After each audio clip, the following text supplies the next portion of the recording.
Shalom, selamat pagi. Puji dan syukur kepada Tuhan, kita semua dalam keadaan baik, senantiasa dalam penyertaan dan perlindungan Tuhan. Hari ini kita akan melanjutkan pembacaan firman Tuhan dari kitab Bilangan pasal 3. Sebelumnya marilah kita sama-sama berdoa. Bapa kami yang di surga, terima kasih atas penyertaan-Mu dan pertolongan-Mu di dalam hidup kami. Sebentar lagi kami akan melanjutkan pembacaan firman-Mu. Biarlah melalui firman-Mu, kami dapat semakin mengerti maksud hati-Mu, sehingga kami dapat semakin bertumbuh di dalam Kristus, dan dapat berbuah yang manis untuk sesama kami. Amin. Bilangan 3, Orang Lewi. Inilah keturunan Harun dan Musa pada waktu Tuhan berfirman kepada Musa di Gunung Sinai. Nama anak-anak Harun, ialah, yang sulung Nadab, kemudian Abihu, Eleazar dan Itamar. Itulah nama anak-anak Harun, imam-imam yang diurapi, yang telah ditabiskan untuk memegang jabatan imam. Tetapi Nadab dan Abihu sudah mati di hadapan Tuhan di padang gurun Sinai, ketika mereka mempersembahkan api yang asing ke hadapan Tuhan. Mereka tidak mempunyai anak, jadi ketika Harun, ayah mereka, masih hidup, yang memegang jabatan imam ialah Eleazar dan Itamar. Tuhan berfirman kepada Musa, "Suruhlah suku Lewi mendekat dan menghadap Imam Harun, supaya mereka melayani dia. Mereka harus mengerjakan tugas-tugas bagi Harun dan bagi segenap umat Israel di depan kemah pertemuan dan dengan demikian melakukan pekerjaan jabatannya pada kemah suci. Mereka harus memelihara segala perabotan kemah pertemuan, dan mengerjakan tugas-tugas bagi orang Israel dan dengan demikian melakukan pekerjaan jabatannya pada kemah suci. Orang Lewi harus kau serahkan kepada Harun dan anak-anaknya, dari antara orang Israel haruslah orang-orang itu diserahkan kepadanya dengan sepenuhnya. Tetapi Harun dan anak-anaknya haruslah kau tugaskan untuk memegang jabatannya sebagai imam, sedang orang awam yang mendekat harus dihukum mati." Tuhan berfirman kepada Musa, "Sesungguhnya, aku mengambil orang Lewi dari antara orang Israel ganti semua anak sulung mereka, yang terdahulu lahir dari kandungan, supaya orang Lewi menjadi kepunyaanku. Sebab akulah yang punya semua anak sulung. Pada waktu aku membunuh semua anak sulung di tanah Mesir, maka aku menguduskan bagiku semua anak sulung yang ada pada orang Israel, baik dari manusia maupun dari hewan, semuanya itu kepunyaanku, akulah Tuhan." Tuhan berfirman kepada Musa di padang gurun Sinai, "Catatlah Bani Lewi menurut puak-puak dan kaum-kaum mereka, semua laki-laki yang berumur 1 bulan ke atas harus kau catat."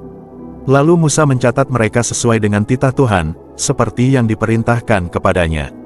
Inilah anak-anak Lewi dengan nama mereka, Gerson, Kehat dan Merari. Inilah nama anak-anak Gerson dan kaum-kaum mereka, Libni dan Simei. Anak-anak Kehat dan kaum-kaum mereka ialah Amram, Yizar, Hebron dan Uzil. Anak-anak Merari dan kaum-kaum mereka ialah Mahli dan Musi. Inilah kaum-kaum orang Lewi yang ada dalam puak-puak mereka.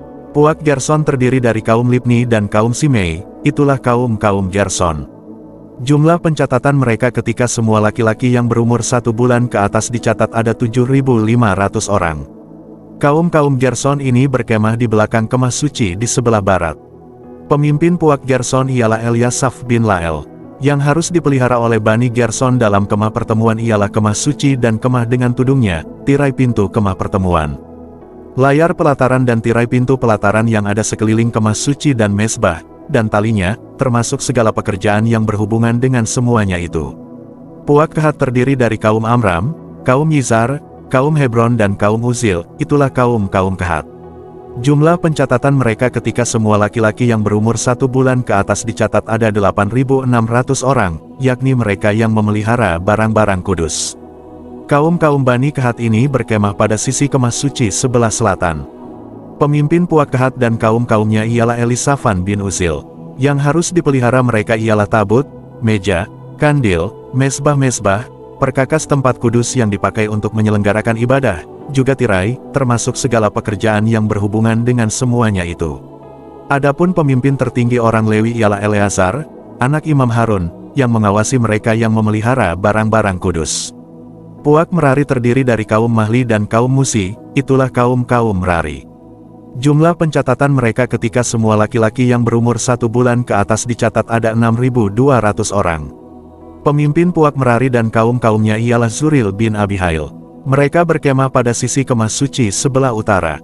Yang ditugaskan kepada Bani Merari untuk dipelihara ialah papan kemah suci, kayu lintangnya, tiang-tiangnya, alasnya, segala perabotannya, termasuk segala pekerjaan yang berhubungan dengan semuanya itu. Juga tiang pelataran sekelilingnya, alas, patok dan talinya.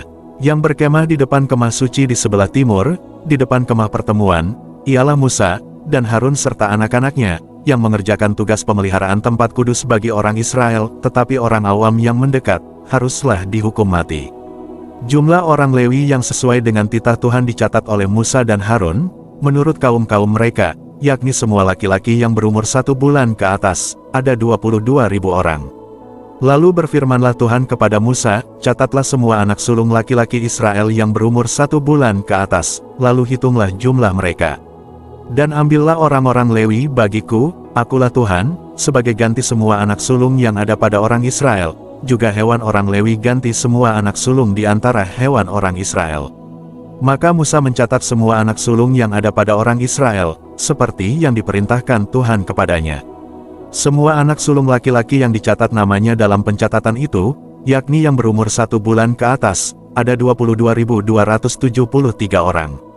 Lalu berfirmanlah Tuhan kepada Musa, ambillah orang Lewi ganti semua anak sulung yang ada pada orang Israel, juga hewan orang Lewi ganti hewan mereka, supaya orang Lewi itu menjadi kepunyaanku, akulah Tuhan.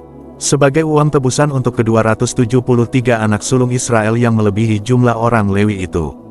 Haruslah engkau mengambil 5 shikal seorang, engkau harus mengambilnya menurut shikal kudus, shikal ini 20 gera beratnya. Berikanlah perak itu kepada Harun dan anak-anaknya sebagai uang tebusan untuk orang-orang yang kelebihan itu. Lalu Musa mengambil uang tebusan untuk orang-orang yang melebihi jumlah mereka yang telah ditebus oleh orang Lewi itu. Daripada anak-anak sulung Israel diambilnya perak itu, 1.365 shikal, ditimbang menurut shikal kudus. Maka Musa memberikan uang tebusan itu kepada Harun dan anak-anaknya sesuai dengan titah Tuhan, seperti yang diperintahkan Tuhan kepada Musa. Amin. Kitab Bilangan pasal 3 mengandung beberapa makna penting, antara lain. 1. Peran suku Lewi sebagai pelayan Tuhan. Suku Lewi dipilih untuk melayani Tuhan di kemah pertemuan, menekankan pengabdian penuh dalam pelayanan. 2. Pengganti anak pertama Israel. Suku Lewi menggantikan tugas anak pertama dari setiap keluarga Israel, dengan sistem penebusan untuk mengganti tugas ibadah mereka. 3. Pembagian tugas di Lewi. Suku Lewi dibagi menjadi 3 keluarga Kehat, Gerson, Merari yang memiliki tanggung jawab khusus terkait dengan peralatan dan bagian kemah pertemuan.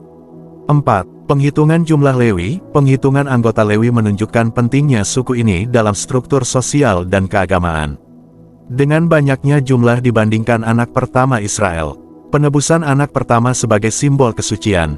5. Penebusan ini menunjukkan kesucian dan pemisahan umat Israel sebagai umat pilihan Tuhan, dengan komitmen untuk hidup sesuai dengan kehendak-Nya. Kesimpulan, pasal ini menekankan pentingnya suku Lewi dalam kehidupan keagamaan Israel, menunjukkan peran mereka sebagai pelayan Tuhan, serta pentingnya pembagian tugas yang jelas dan kesucian dalam hubungan dengan Tuhan. Demikian pembacaan firman Tuhan beserta maknanya untuk hari ini. Sampai berjumpa lagi besok. Tuhan Yesus senantiasa memberkati kita semua. Amin.